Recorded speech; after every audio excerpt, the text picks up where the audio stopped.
అసలు గోంగూరకి అట్టడి దోషాలు లేవు.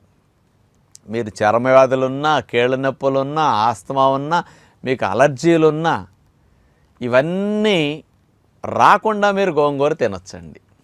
గోంగూర చాలా మంచిది. అందుకని ఆకుకూరలు ఏది వండుకుంటున్నా మీరు నిత్యం ఆకుకూరల్లో కాంబినేషన్ గోంగూర వేస్తుండండి. గోంగూరలో ఉండే న్యాచురల్ పులుపు ఉప్పు లేని లోటు లేకుండా ఆకుకూరలు ఈజీగా తినేటట్టు చేస్తాయి. గోంగూర మీరు పాలకూర వండండి, తోటకూర వండివ్వండి, చుక్కకూర వండివ్వండి, ఇంక ఏదన్నా మెంతికూర ఇట్లా ఏది వండుతున్నా అందులో గోంగూర కొంచెం వేస్తూ ఉంటే మీకు ఆ వండినప్పుడు ఉప్పు ఎక్కువ వేయకుండా తక్కువ ఉప్పుతోనే టేస్ట్ వచ్చే మెకానిజం గోంగూర వల్ల ఉంటుందన్నమాట. ఆ పులుపుకుండే టెక్నిక్ అదనమాట. మన నాలుకకి ఉప్పు ఎక్కువ లేకపోయినా తినగలిగేటట్టు ఈజీ అనిపిస్తాయి అన్నమాట ఇది. అందుకని రెగ్యులర్గా గోంగూర నేను వండుకు తినమంటాను సహజంగా. ఈ గోంగూర